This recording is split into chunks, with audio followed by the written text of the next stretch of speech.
Hi, guys. It's Sven from Badass Counseling. So we created the Badass Counseling group on Facebook, and it grew to well over 45,000 members. And we kept getting asked by folks for a support group, a growth group that's more intimate, gives more access to me, Sven, if possible. So the Badass Counseling team got together, and they created Community Plus. For a monthly fee that isn't cheap, you get direct access to me 2 times a month where you can submit your questions directly. Monthly drawings for a small group counseling session with me. Monthly drawings for one-on-one counseling sessions with me. Priority Pass access to go to the front of the waiting list for ongoing counseling with me. Priority Pass access to be considered to be counseled by me on the Badass Counseling Show podcast. Direct access to my top 2 selling video courses, Healing the Soul and Unleashing Your Greatness. Interviews with people who've had success in their soul journey, some well-known and some everyday folks like you and me. And a fantastic opportunity to meet and get to know other men and women who take their healing and growth seriously and who do the work. And a social community feed where folks share their challenges, their struggles, and their triumph. And so much more. So go now to badasscounseling.com. Click on the Community Plus sign-up page for premium content and direct access to me and to like-minded people who are committed to healing, growth, and creating a community of support and happiness. From the New York City area, welcome to the Badass Counseling Show, where the master badass himself, Sven Erlandson, takes you deep and gives balm for the soul, baby.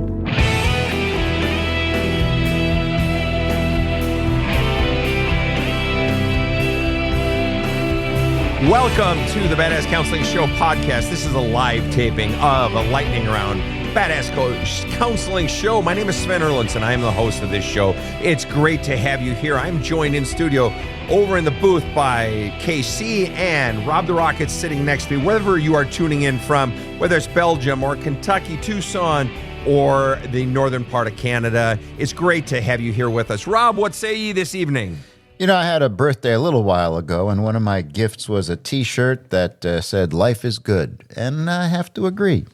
Can't argue with that. Nope. Can't argue with that. Now, we have folks with us, though, who are struggling through different parts of life. So we're going to go ahead and jump into some of those questions. Good plan. All right. I've got the first one here from Italian Mama here on TikTok. Italian Mama says, why does it seem like men like dependent women? Well, first things first, we all have different experiences, and there are a whole lot of different men out there. And I don't dispute that that's been your experience, and I don't dispute that there are a lot of men out there that like dependent women. All right, so I'm going to play it straight first, and then I'm going to follow up with something else. Why would a man like dependent women? Think about how men have been raised, particularly in America, Canada, Western society to a large degree, not entirely. I can't speak for all of Western society. I can't even speak for all of America. Christ, I can't even speak for myself on most days. But why? Because men have been raised that their worth comes from what? What they do, unfortunately. And women for a long time, unfortunately, have been raised that their value comes from what? What they look like, right? And their capacity to provide what? Affection, sex, that sort of thing. So if a man why would a man want a dependent woman? Why make him feel a sense of value? I have someone that I can do something for, someone that I can provide for. Therefore, if you are dependent on me, that confirms my sense of worth. How's the other way a man gets his sense of worth? Generally, or has, if men weren't allowed to express their feelings, how would they get their sense of worth? Through affection, through sex, right? That's why what's a woman's power in a relationship of man's being a dick? I mean, I don't like playing tactical games, but what might a woman do? She might withhold sex. Why? It's sort of the shot across the bow. It's like, hey, I have needs too. Okay. However, so the answer is, why does it seem like men like dependent women? Probably because it makes them feel a sense of self-worth to have someone depend upon them. The downside of that, of course, or the negative potential side of that, is that a man with ill intentions might want a dependent woman. Why? It gives him a sense of control. If you need me, then I can control your behaviors to get what I want. Now, is that all men? No. Would I even say that's most men? No. Would I even say that's many, many, many men? What I would say, though, is there are those types of men who like the dependency so that I can control you to extract what I want. I happen to believe that most men and most women are good. At their core, they are good. However, I'm going to refute on one thing. And why does it seem that men like dependent women? I think there are a lot of men that actually really enjoy independent women. Women who are strong, women who can speak for themselves, women who aren't like, dating your shoe.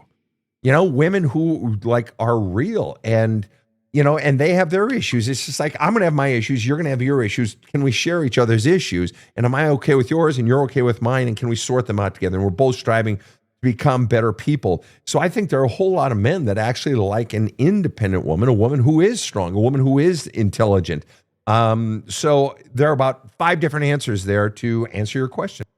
Rob, parenthetically, you have a quick thought on that one? Yeah, there's a Hawaiian term called mana wahina, which describes a powerful woman, not just in strength, but spiritually powerful and powerful with emotions. And a certain type of man would like that, and I can certainly identify. Well, and isn't it fascinating that they even have a word for it as if it is something of worth? Yeah, it doesn't match any sort of Western definition. Right. It's beautiful. I love that. All right. Next question. This is from MMW220214 on TikTok. How do you rebuild a relationship with an adult child that's gone no contact after a divorce? My quick answer to that is go to either TikTok or Instagram. All right. And the reason I say those is because they have little thumbnails. Go to my page, Badass Counseling. And I did a video on December 24th of 2023, either the 24th or the 25th. I'm sitting outside in the snow. I've got a bomber jacket on.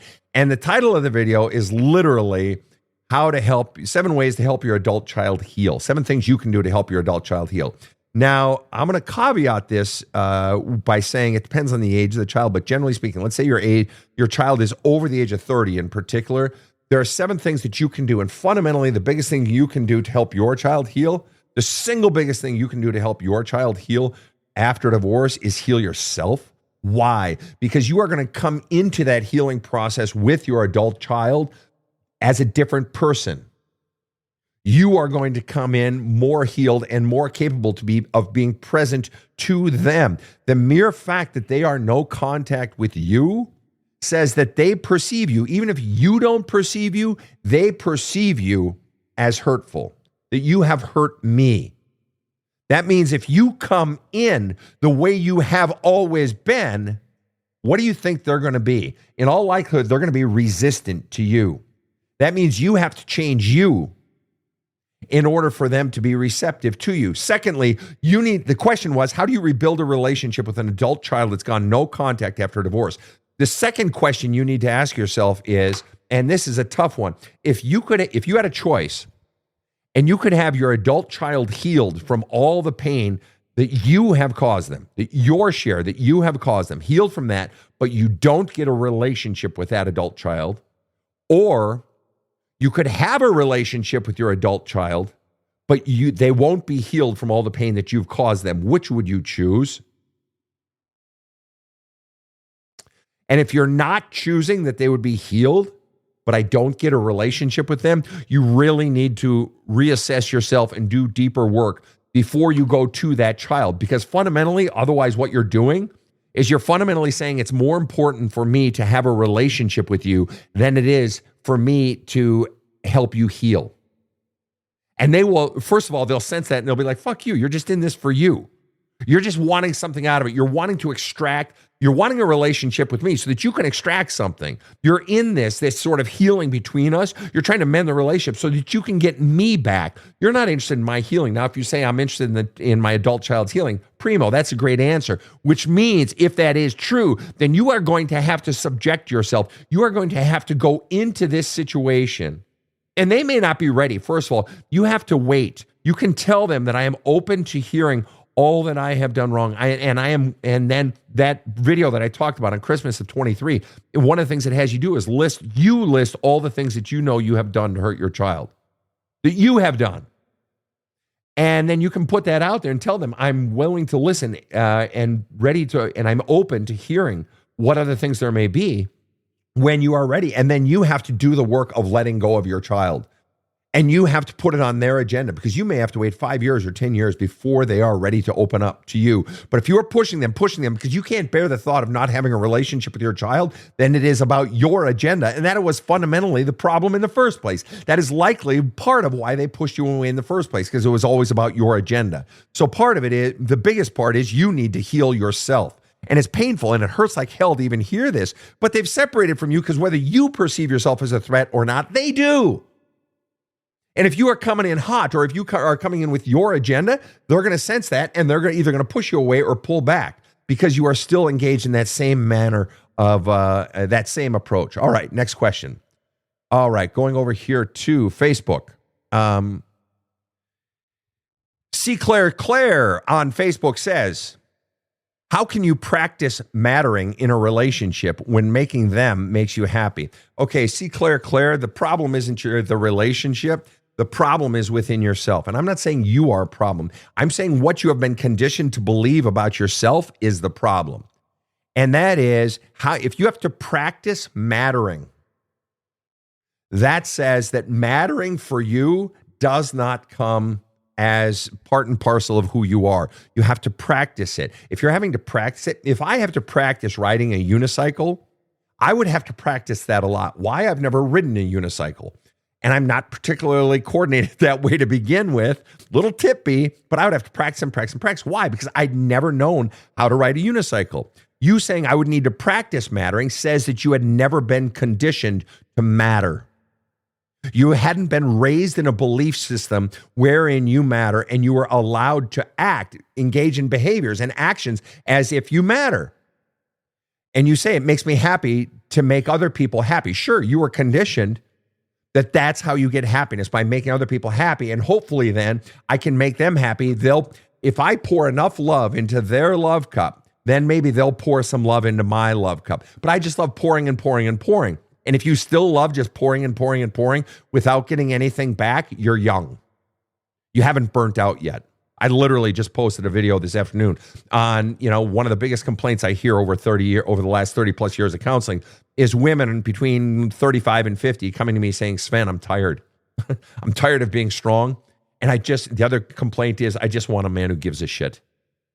Right? Why? Because they've been pouring and pouring and pouring and pouring and not getting it back. So you say, how can you practice mattering? You don't practice mattering. One of the things I talk about in my book, There's a Hole in My Love Cup, is I literally have a chapter that's entitled, Trying to Change Behaviors Doesn't Change Behaviors Long Term. Hear me again. Trying to change behaviors never changes behaviors long term. Because invariably, if you have not changed the core beliefs driving those behaviors will snap back to the old behaviors every time. So you don't practice mattering. What you do is you drill down to the core beliefs driving the behaviors, and you change those core beliefs. And then those behaviors will begin to change effortlessly, and you won't have to practice. Well, there'll be some slight practice, but you won't bounce back because the core beliefs have changed. And you've been taught in your core beliefs that you don't matter. You've been taught to always make it about other people, that to have another person be your central primary definition source and your central power source in life. All right, next question. Patricia Boggs on Facebook asked the question, how can you tell when it's over? Well, I like that question a lot. Question was from Patricia on Facebook, how can you tell when it's over? My simple answer is this: when it doesn't feel good, and it hasn't felt good for a good long time, and when the trajectory of the relationship is that it's not going to be feeling good anytime soon. Fundamentally, we are engaged in patterns, people, in life. We're engaged in the business of reading patterns in relationships. It's like stocks, all right? I don't know if you've ever owned a stock before, but on the stock market, what? They show, the stock. Oh, if I bought NVIDIA stock, 5 years ago, well, it's been trending up. Or MicroStrategy stock, trending up. There have been down weeks and a down month, but generally the stock itself is trending up, right?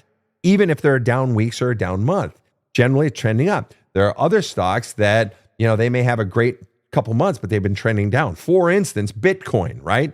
Bitcoin over the last month, it's had a great year, but over the last month, it has absolutely tanked. It went from peaking at like 124. Now it's down to like 86 today. Right? It's lost $40,000 in value in just a few weeks. All right. So it's had a good week, a few days, but the stock is overall trending down. And the thing you have to ask yourself, the question was, how can you tell when it's over? Patricia Boggs asked, presumably about a relationship. That can be a friendship. That can be a love relationship. Hell, it can be a family relationship. It can be your relationship to your job, your relationship to your career. How do you tell when it's over? When it has felt bad.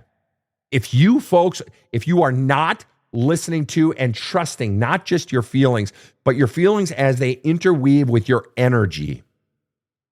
The way that you know what is you in life is that which gives you energy. The things that breathe life into you, the way that you know the things that are not you are the things that bleed you, bore you, numb you, suck the life out of you. The things that you have to conjure up energy just to go do. I've been sitting in the parking lot every Monday for 3 years, conjuring up the energy to go into my job, Sven. I wonder why. Do you think you maybe hate your job? Do you think maybe this isn't your career path? So how can you tell when it's over? When this particular person, this particular path, this particular relationship, this particular career has been sucking the life out of you, and it's been doing so for a long period of time. Furthermore, it's bleeding the life energy out of me, and it looks like on the horizon, I have no reason to believe that anything is going to change, that I have spoken my truth. I've spoken my needs. I've spoken my wants. And this person is not interested in changing. There is no attempt to change. Therefore, that's when it's time to get out, when it just doesn't feel good anymore. It really is that simple. And people say, well, you could go through a hard time. That's why I said over a period of time that convinces you. And the mere fact that you say, how can you tell? You wouldn't even be asking that question unless you already knew. Next question. All right. Got one here on YouTube if you'd like. Yeah, Rob has one on YouTube. Run with it, sir. All right. Wild Family G1D says, I was born to fill my mom's love cup. She is an extreme taker, and I was programmed to take care of her and make sure she is always good. I put a stop to it all. Now, how do I stop the guilt feeling like I'm wrong? Okay. So your mom has been an extreme taker your whole life. You had been conditioned to basically always pour love into mom's love cup. And finally, you got sick of it over years and years and years, decades. You finally cut her off and said enough. And you're wondering how the hell you get over all the guilt that you feel as a result of it. Do I have it? All right. The way you get over anything. Have you ever had a lover who broke up with you or you broke up with? And you're just like, and I've done this. Somebody broke up with me and it's just like, I can't let go. And I think about him all the time and I long for him and I miss him and I can't let go. I can't let go. I was going through divorce after my first marriage. My wife left me, right?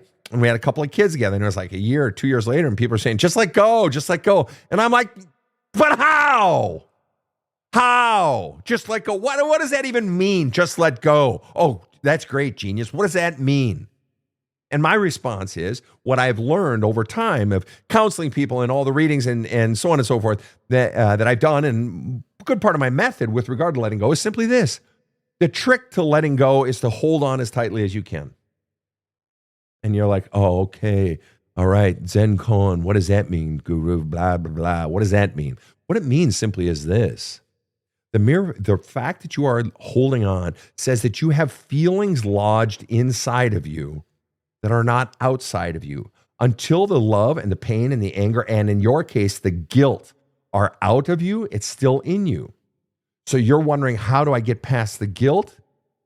By holding on to it. And what specifically does that mean? What that means is you get a pen and you get paper, or you go on your computer and you start writing letters of guilt to your mom.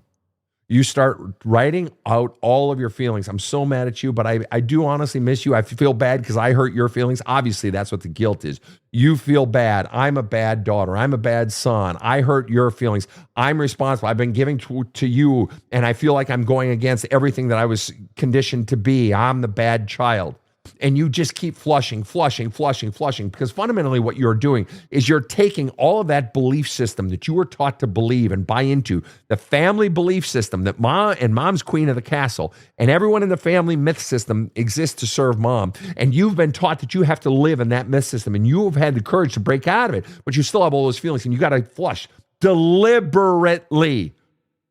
Folks, healing is not work And deep work is not shit you do in your head. If you think you're doing your therapy in your head and, like if you're reading my book and I do the journaling questions in my head, fuck you. You're not doing anything.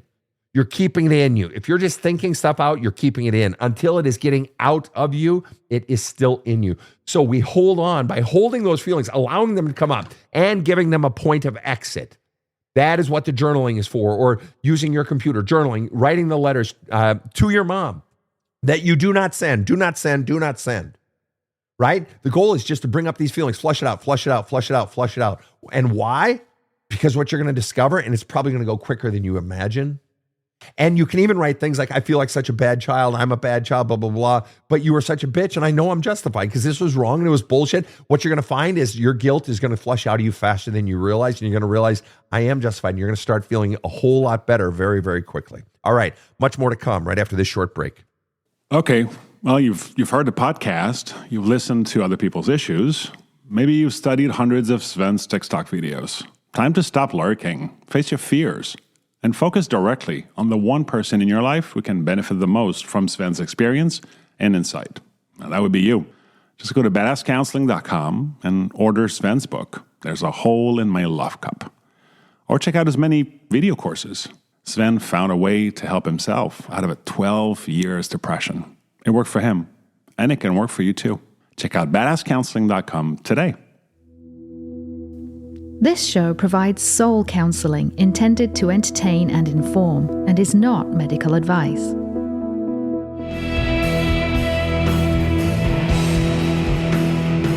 Now, back to the badass. All right, we just had one quick follow-up on the last question, and that was somebody had a parent who was an extreme taker, and the child was conditioned to fundamentally pour love and pour love and pour love into that parent's love cup. And so this adult child has been feeling guilty since cutting off the parent. And someone commented here over on Facebook basically saying, hey, you just need to forgive your mom and that'll help you move forward, and forgive yourself for how you've been sort of, dealing with it over the years, and just forgive and that'll make it go away. Forgiving too soon. Forgiving does shit. Hear me closely on this. Forgiving does jack shit if you don't get all of your feelings out of you first. And this is coming from the perspective of a former clergyman. I'm a former Lutheran pastor, off and on for 15 years, all right? Forgiving does nothing if you don't get all of your own feelings out of you. It doesn't make anything magically go away. It doesn't. All right? I get people coming to me saying, oh, I forgave my brother, 2 years ago, but why do I still have these strong feelings towards him? Gee, I wonder, numbnuts. It's because you didn't get the shit out of you. I forgave my family for what they did. I forgave my lover for cheating on me, but I still have these strong feelings of anger. Yeah, no kidding. Because you didn't get the feelings out of you. You got to get the feelings out of you. All right, next question. All right, so I've got one here from Allie, and I like this one. I like all the questions. Allie says on TikTok, how do you know when someone is your forever person? The simple answer is this. You will never know definitively without any zero doubt. You'll never know definitively and absolutely. A forever person is fundamentally a choice. Choosing to make something forever is a choice. Okay? What I tell people is, how has it felt over an extended period of time? And do you want to take another step today with this person? Now, some people say, I want to take many more steps. I want to be with this person for a long time. That's a choice. It's saying, I believe that I could spend a very long time and potentially forever with this person. I believe, I choose. It's a choice. All right? There's no way that you can definitively predict that we will be together forever, that I know this is the person, any more than you can predict that the world will exist in 15 years. You can't predict that. Technically, a meteor could crash into the earth and we could all be fucking dead, and then dinosaurs will rise up and, whatever. Okay, or whatever. I don't fucking know. Bottom line is, there's no way to know definitively. It's like when someone's cheated on you, there is, even if they come and they've done all the work and so on and so forth, you can never know definitively if they are going to cheat again or not. You have to live as if you are with an alcoholic in recovery. Then on any given day, they could pick up the bottle again. And if you can't live in that, if you can't be okay with that, then you can't get in a relationship with someone who has done that. It's the same way. So how do you know when someone is your forever person? You don't know. You choose to believe based on what? A long pattern of behavior. And in the end, I mean, that's my recommendation, but in the end, what do we base any decision on? Ultimately, it's based on, you can say, I base it on facts, but the question is, how do those facts make you feel? Those facts make me feel secure. Or those facts make me feel I can trust someone. Or I don't even base it on facts. I just base it on how I feel. In the end, you're going to base the decision on how it feels to you. And it sounds to me like you're trying to decide if this is your forever person. And but the question is, are you questioning whether or not to spend tomorrow with the person, or are you questioning whether or not to make some long commitment to the person? And the mere fact that you're asking this question says that you have some doubts, and I would really want to know what those doubts are. But alas, you got a question. I hope that helped. All right, next question. Nathan Williams on Facebook asked the question, says, hi, Sven. How can I heal from narcissistic abuse? On this show, I changed from narcissist to extreme taker. I don't use the psychological terms. How can I heal from abuse from an extreme taker? I'm feeling beyond broken 2.5 years with a very ruthless extreme taker. How do you heal from it? My first question would be to you, what are you actually doing to heal from it? Now, 2.5 years with a ruthless extreme taker, yeah, it's going to take some time. And first, I'd want to know how long were you in it, or how long have you been out of it? Furthermore, what are you actually doing to heal? Folks, if you want to know how to heal from anything that relates to your soul and your emotional life and all the pain that's going on inside of you, trauma, toxicity, shit like that, do you want to know what the answer is to 90% of it, 99% of it? I'd say 100%, but some people get creeped out by absolutes. All right? And that is to go into it.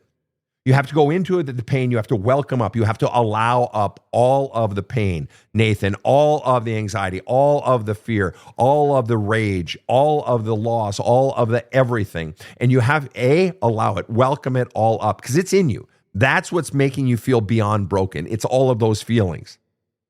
Welcome it all up. And B, give it a point of egress, a point of exit. That's what journaling is for. That's what therapy is for. It's just that for me personally, when I was going through my deepest shit in my divorces and stuff like that, waiting for a therapy session once a week, it's just like, pardon me, while I fucking lose my mind over the next week. No, that's why I believe in self-help. I really do. I believe in therapy if it's with a good therapist. But the thing about journaling, the thing about writing letters that you don't send, and I would recommend that to your ex, writing letters to your ex that you don't send, is you can flush out so much and just keep flushing.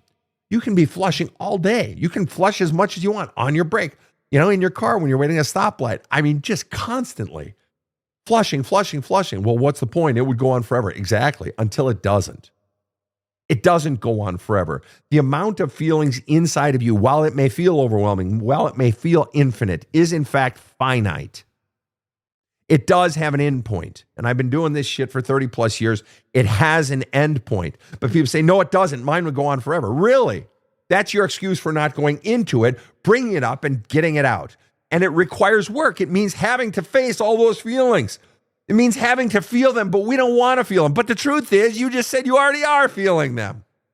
So I'm just saying, bring it up. Let's start getting it out.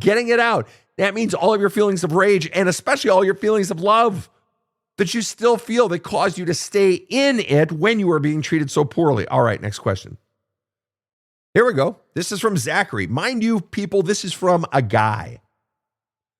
Gotta like this question coming from a guy. This is from Zachary. Should I stay with a girl who is great, but I feel no quote unquote deep emotion for her?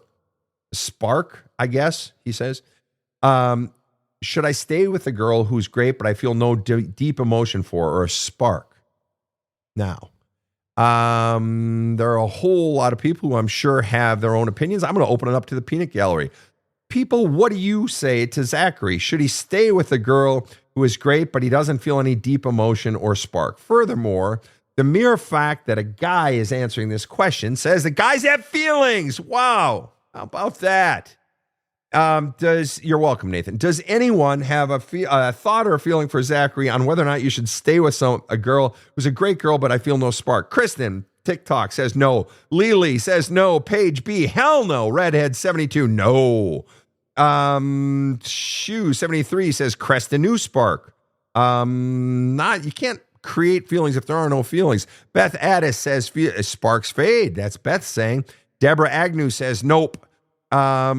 Rob says, how do you feel about the fact that you don't feel a spark, but she's great? Is that okay with you? And is it okay with her? Oh, wow. And Zachary follows up, haha, she's a great girl, but I don't look at her and have any emotion. Did you guys catch what Rob just said? Zachary, did you catch what Rob just said?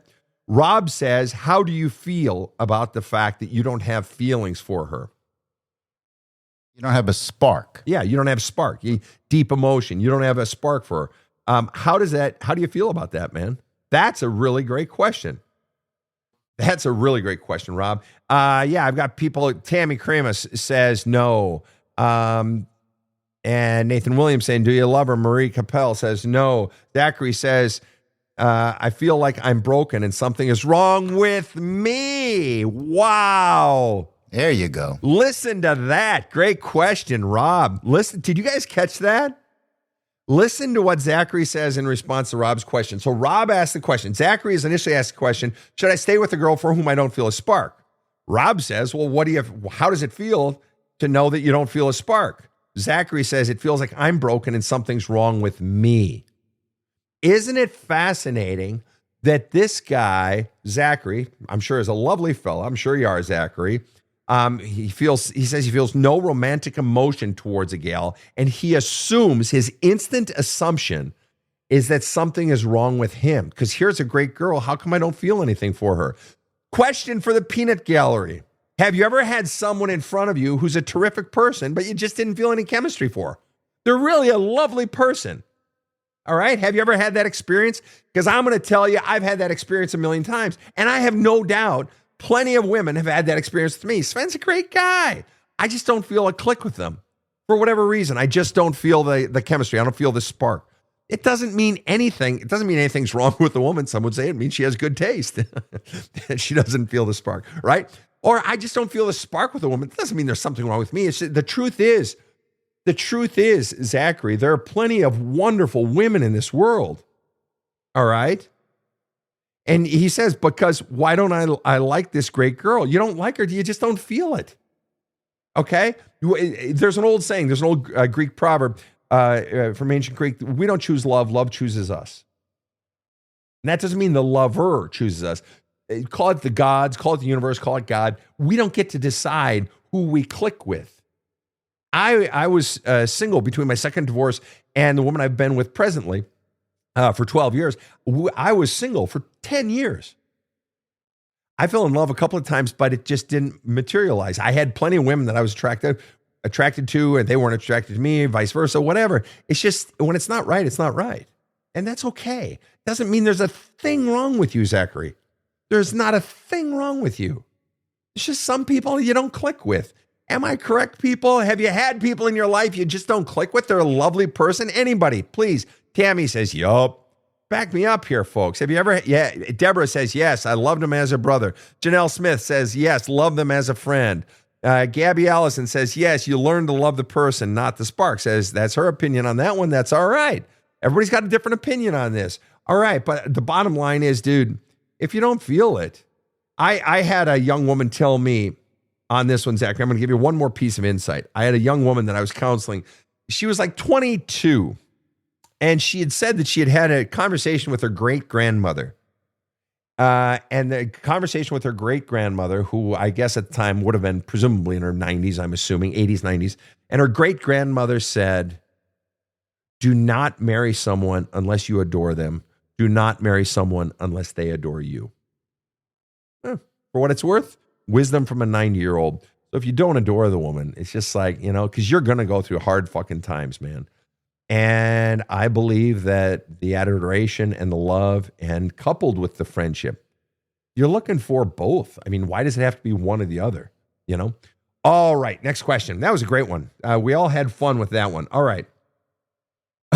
Oh, boy.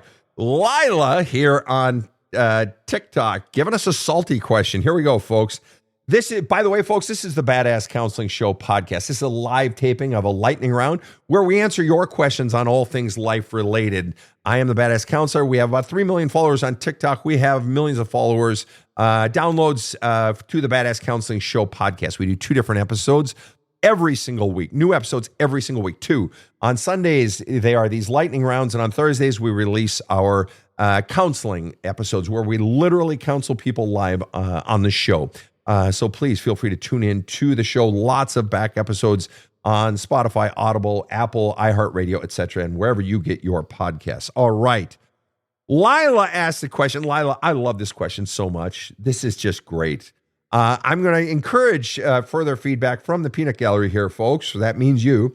Lila asks, should I forgive my husband for going on vacation with his baby mama and their daughter? Okay, folks, I'm going to open it up. We're going to get a little bit of the common wisdom here. Rob, any thoughts on that one, or you want to hold off? Or Ugh, yeah. Okay, first of all, Lila, I want to say, first of all, the mere fact that you are asking that question and that you're saying, should I forgive, says you are hurting. All right, so I'm not trying to make light of your question. You are hurting. You took that as an offense that you feel, whether or not you see it as cheating per se, you see it as him turning his back on you and not mattering, and the mere fact and you not mattering to him. And my husband going on vacation with his baby mama and their daughter, and you say, should I forgive, says that he did something that this was considered wrong, and that you see it as wrong, and I'm willing to bet you guys had massive conversations about it. Either A, you guys had massive conversations, you told him you didn't want him to do it and he did it anyway, or he did it without telling you. Now, I have to believe if you guys are married, that would be a very difficult one to pull off without him telling you. So I'm betting you guys did talk about it. He did tell you, and you did tell him your feelings, and he did it anyway.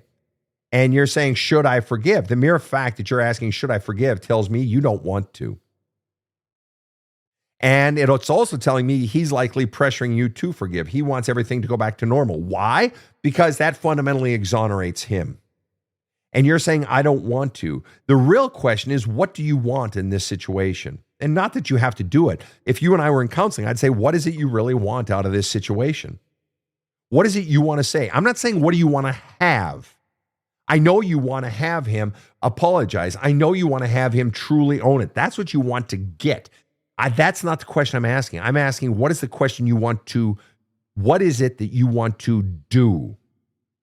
Of all the options that you can do, not have or get, but do. See, that changes it. And Rob, this is a question I ask of people all the time. I say, well, what is it you want to do in this situation? Well, I want to have my parents tell me that, blah, blah. I said, I didn't ask you what you want to have. I'm asking you what you want to do. At first, I was wondering if it would matter if this baby was born before they were married, but it really doesn't, because he's going on vacation with another woman with whom he has clearly been intimate, maybe still is. That's the real issue. Well, here. yeah, and I mean, think about what you just said. Did they have the baby after Lila was with? That would be worse. That would be worse, because it means that she cheated on Lila. Yeah, Lila, you're in a hell of a spot, but I would really want to know what it is you most want to do in this situation. You say, we have been married 10 years and he stayed in another hotel. It was a Make-A-Wish vacation and she is completely cured now. The daughter didn't want me to go. Oh, wow. The daughter didn't want you to go. The daughter wanted her parents to herself. This was a Make-A-Wish vacation, even though the daughter is cured now. I met her at 5 years old. Puts a different light on it. It does put a different light on it. And so the question is, ultimately, what do you want to do in this situation? Not what do you want to have, but what do you want to do? It hurts. As Athena says here on TikTok, that's different, but it still hurts. You said, I was understanding, but it still hurt, but you're not answering the question. What do you want to do now? What do you want to do? You're asking, should I forgive? I'm asking you, what do you want to do? Do you want to forgive? Do you want to leave him? Do you want to yell at him? What do you want to do, Lila? And you know what? Someone else raised the question, Trader raises the question, do you believe he did stay in a different hotel? Lila says, okay. And you know what Lila responds, you guys? Lila responds, when I ask, what do you want to do? Lila says, I want to forgive. Now, she doesn't offer a but. And I'm betting there is a but, or you're scared to. And I'm just curious, what's the but? Do you fear this being a repeated thing? Or what's the but in this whole thing? All right. Let me know the but to that. Give me the but of the answer there, and then we're going to go on to the next question. It's complicated because this trip was child-centered. This trip was child-centered. That's a great point, Rob. And and you know what? I sure as shit hope that the father and the mother are saying, you know what? Lila was gracious enough to stay back. And I hope you are getting your props from the parents and that you gave that as a gift. It would have been great if it was sold to the child that way. Lila, what's the but? I want to forgive, but what? All right. We are going to move forward. And, someone raised the question, but can she get over it? Michelle asked the question, but can she get over it? And you still have feelings. And in the end, what that means, Lila, is you're going to have to do the work of flushing your feelings out. The feelings of anger, the feelings of sadness, the feelings of hurt, the feelings of rage, the feelings of betrayal, the feelings of him, whatever, blowing you off, or maybe he didn't blow you off, but saying, no, I need to do this for my child, which on one hand, you kind of got to respect that because he's saying the child, and it was a make-a-wish. There it is. Lila says, but my husband has always taken his daughter's feeling over mine. Yeah, that's not okay. See, that's a bigger issue. Now we're not just talking about one Make-A-Wish vacation. We're talking about a pattern. And at some point, you have to stand up. This isn't about if you wanting to forgive him you can forgive him for this one issue, sure. But the greater pattern is that he is taking his daughter's feelings over yours every single time. And that's not okay. The fact that it's every single time, that doesn't even make sense. There's no situation in which the child always gets their feelings met over the other parents. You've got to feel like your needs are being met.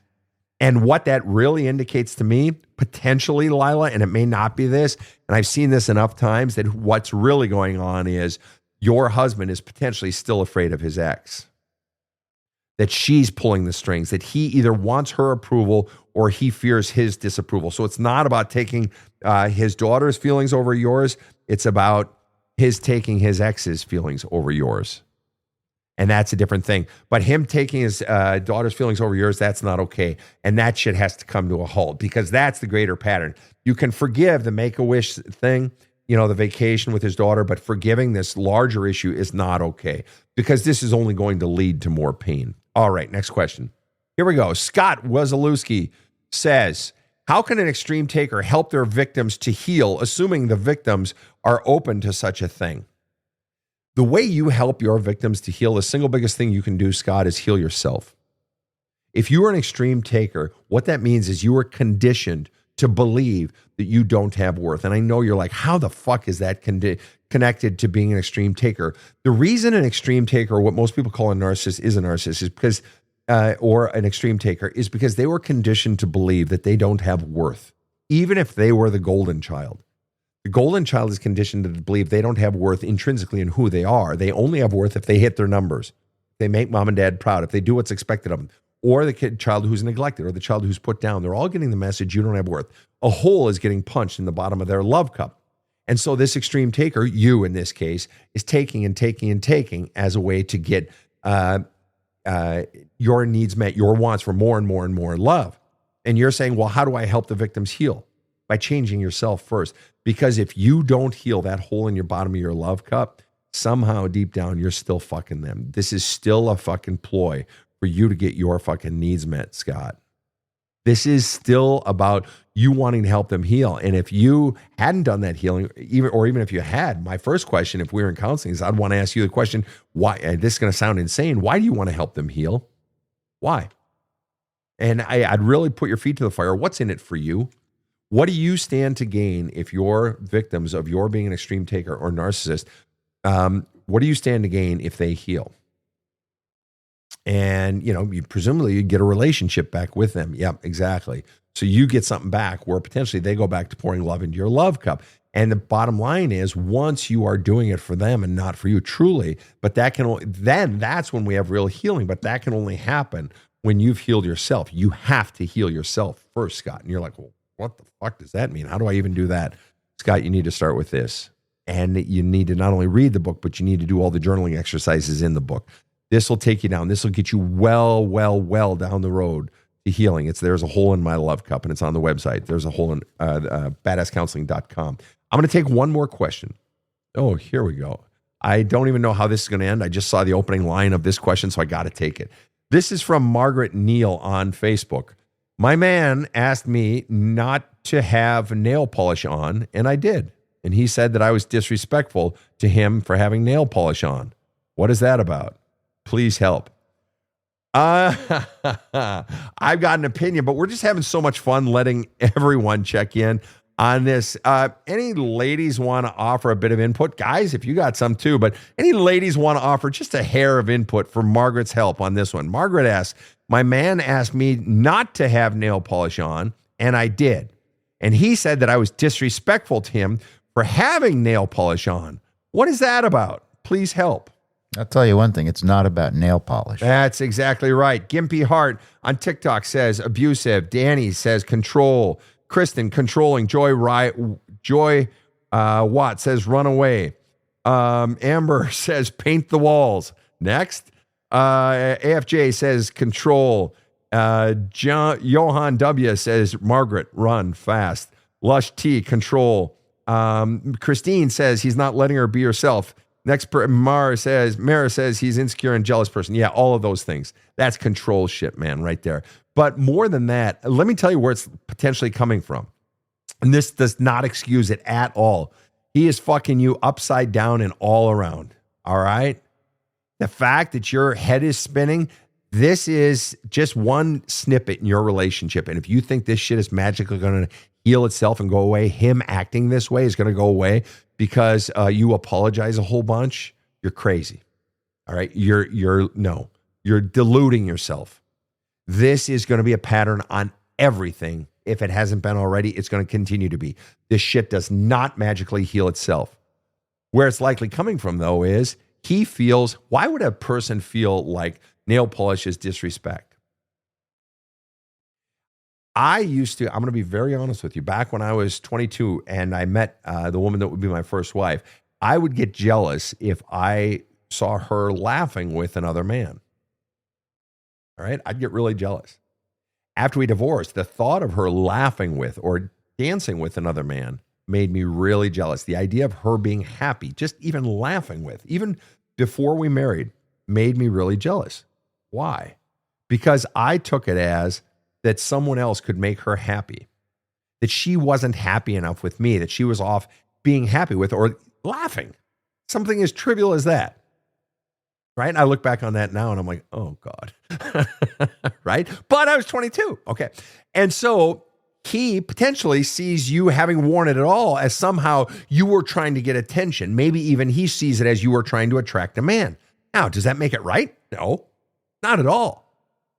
But I'm betting he is so controlling. He doesn't want you attracting any attention to you, and any attention that you attract, he's going to take as an offense to him. And as everyone basically has said, get the fuck out. All right. Thank you for tuning in to the Badass Counseling Show podcast. This has been a live taping of a lightning round. Rob, any final thoughts? You've done it again. You actually killed it on a couple of questions. Rob fucking nailed it tonight. That was awesome. Even KC over in the booth is nodding her head. Rob is on tonight, folks. All right. So whether you are tuning in from Paducah, Kentucky, or way down in Tucson, it's great to have you here. Have a kick-ass day.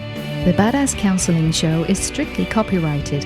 No copies may be made without the express written consent of the Badass Counseling Show, LLC. The Badass Counseling Show is produced by Karen Camparelli and Robert H. Friedman. Executive producer Sven Erlandson. Original music by two-time Emmy Award-winning composer Trevor Morris. Have a kick-ass day.